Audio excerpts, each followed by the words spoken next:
So in this segment, we're going to be discussing the Green Party launching their campaign and, discussing some of the good and potentially some of the bad. So let's have a listen to Nick Robinson talking to, I think it's the co-leader of the Green Party, yes.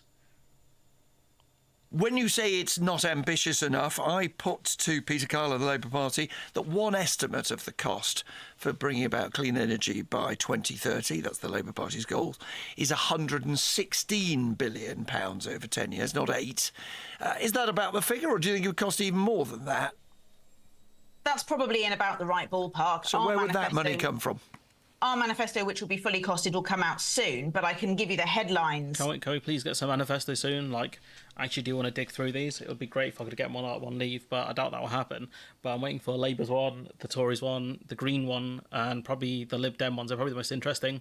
And if we have time to have a laugh, I'll look at Reforms one, because that's probably going to be really funny and also really racist. It's definitely going to be racist. Now, unlike the other parties, the Green Party is quite prepared to talk about the changes we need to make to our tax system to make it fairer. Currently, the UK tax system is rigged in a way that benefits the very, very wealthiest in our society at the expense of the rest of us. And there are some simple changes we could make, including equalising capital gains with income tax. That was actually a Labour Party policy until they dropped it. So that was actually something Rachel Reeves talked about a couple of years ago. She said it's unfair that people who make money from stocks and shares pay less in tax than people who make money through income tax. So this is a good policy. Removing the cap that means those on the highest incomes pay less on national insurance, and introducing a new, really modest wealth tax only applying to those with more than £10 million in wealth, and even then it's only a 1% above that 10 million wealth. So the rich would pay a lot more. What about the average taxpayer? Say that again, sorry? The rich would, obviously, you would aim for them to pay a lot more, but what about the average taxpayer? Those three will be the focuses of our tax policy, and that's because we believe that it's those with the broadest shoulders who can easily afford to pay who should be contributing more to make our entire tax system fairer. And these should be really Labour Party policies. These are really good policies, honestly. And I was really upset when Rachel Reeves dropped them, because these are easy ones that they could put in. The wealth tax might be a bit iffy depending on how you do it, and do you do it regionally? Because obviously, assets in London are worth obviously a lot more than in other parts of the country. How would you do that? That would be quite interested to see if you take more of a regional approach. But putting capital gains tax as equal to income tax, I mean, that's a no-brainer. It's an absolute no-brainer. Those three changes on their own would raise over £50 billion a year by the end of the next Parliament, and yet Labour's Rachel Reeves has ruled out all three of them. So when she says to voters that there is no magic money tree, I'm afraid she's deceiving you. Oof. That's a clear shot across the bows there. And she's right. Rachel Reeves is deceiving people because there is money available. It's just they're refusing to get it for whatever reason. Right. Because she is refusing to use these measures that are out there, refusing to recognise that we live in one of the wealthiest economies in the world. She could take these measures. She is choosing policies that put more onus on working people than on the super rich. It's really, honestly, that's phenomenal. That is brilliant. And I would go, and I hope the Green Party can go further than that and just say, we're going to use that money to invest it in order to improve the lives of ordinary people through jobs and investment and growth. That's what I would want to see on the tail end of that, talking about the tax and stuff. But that's really good, honestly, from the Green Party there. That's something I can really respect. The Green Party criticised Labour's timid election launch, or the Green Challenge timid Labour in election launch. It's pretty good. This is one of their videos with Channel 4. So let's have a watch of this. Two front runners. Caledania in Bristol Central. It's going to be a Labour government. It's going to be to re-elect me as their MP. Two key issues shaping this race. Is the environment. Palestine and Rafah. Welcome to Bristol Central. For 14 years, Caroline Lucas has been the Green Party's only MP. The trailblazer is now standing down. It is sad to see her go, but she has done more than enough, in my opinion. The party launching their campaign, though, doesn't just want to move on, but multiply. We are looking to win at least 4 Green MPs in 5 weeks' time. And that's big, translating kind of vote share into seats. That's something UKIP really struggled to do as well. Despite the fact they got decent, I think they got an okay vote share, they struggled to translate that into MPs, and that's just the nature of first past the post. So it would be interesting if the Greens can actually translate it to more than just one MP, because again, like they would hopefully get more kind of TV platformed. Which would be really helpful for their growth as a party. And so I'd want to see more of them on TV and on the radio, because we hear way too much from Ticey and Farage and those kind of people, but we don't hear much from the Green Party. By having more Greens in the House of Commons, we can push whoever forms the next government. It's looking pretty certain to be Labour. We can push them to be a little bit braver on the areas that they've been backsiding, especially on the climate, on the housing crisis, on renters' rights and on workers' rights. So it's really about just shaping whoever's in power. Yeah, I mean, I want to see Greens in government eventually, but realistically, I'm not going to get the keys to number 10 this time, I know that. But that's OK, because our theory of change, it works by getting a handful of Green MPs elected. Going into this election, the Green Party has a renewed vigour. Less than a month ago at the local elections, the Greens increased the number of councillors by 70%. Here in Bristol, they became the largest party, although not quite getting a majority. This is a key battleground because of geography and demography. At a time when environmental issues are regularly on the front page of newspapers, running through this city is a stark reminder why. Last year, there were 6,500 sewage spills into the Avon, making it the third most polluted river in England. And a stone's throw from its banks, a young population for whom the environment is much more of an election issue.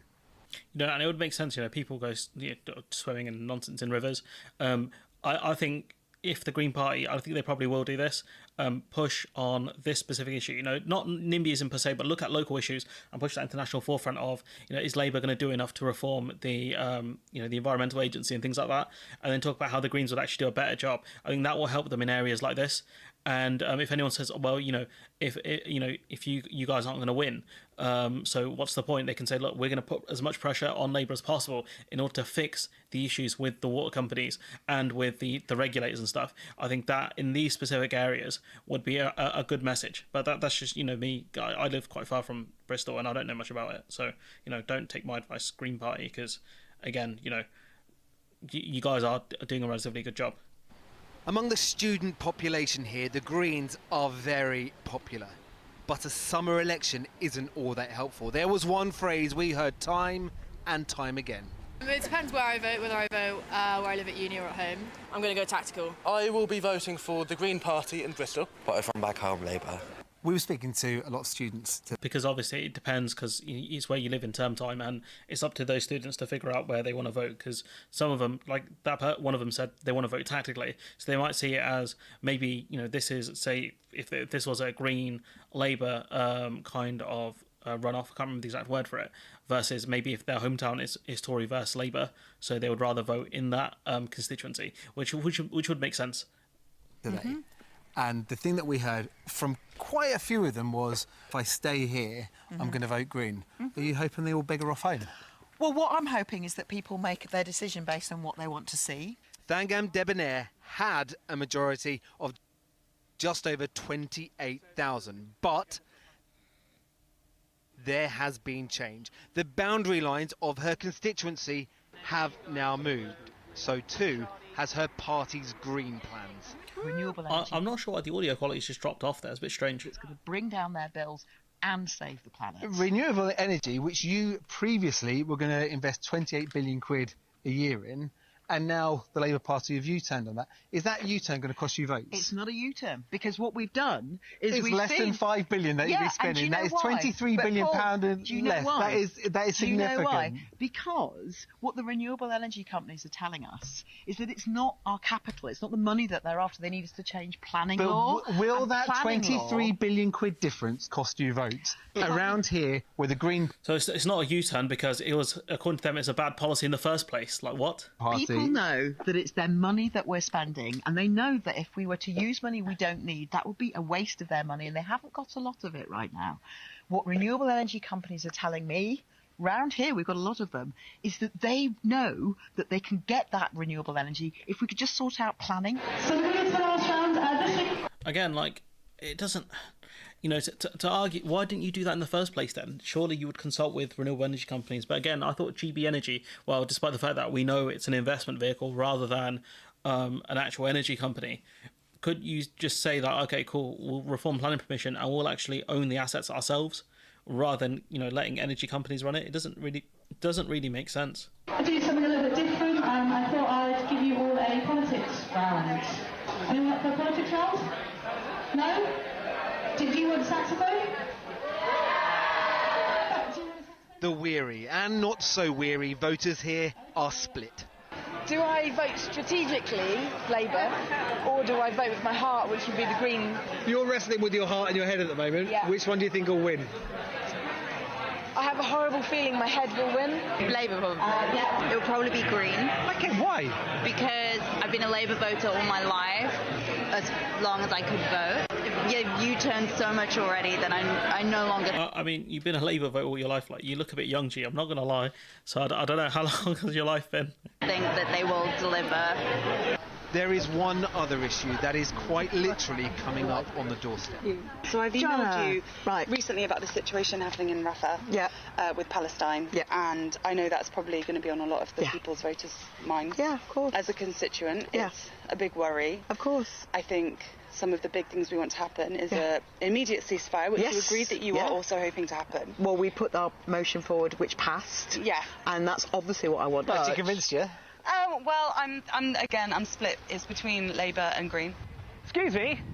It's not the worst result. It seemed like that went relatively okay, I think, for the Labour MP. May I have one of those leaflets?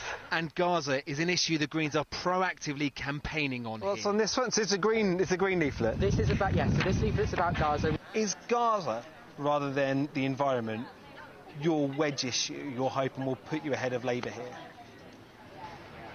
I don't really think in terms of wedge issues. I am standing on a platform for what I think is right and what voters want. And they want a party with principles. The Reform Party candidate here is Robert Clark, who ran for Bristol Mayor in 2021. The Conservative... Such a conservative sounding name, Robert Clark. I don't know why. Sorry if your name out there is Robert or Clark or Robert Clark, but that's just a real Tory sounding name. Won less than 12% of the vote in 2019, have yet to name a candidate, and failed to get back to us with their plan for Bristol Central. As for the Lib Dems... The Liberal Democrats, as you know, are taking the fight to the Conservatives across the blue wall, and so our real focus is knocking out the Conservative government in all of the Lib Dem Conservative marginal seats around the city. So it seems like a non-aggression pact between the Lib Dems and Labour.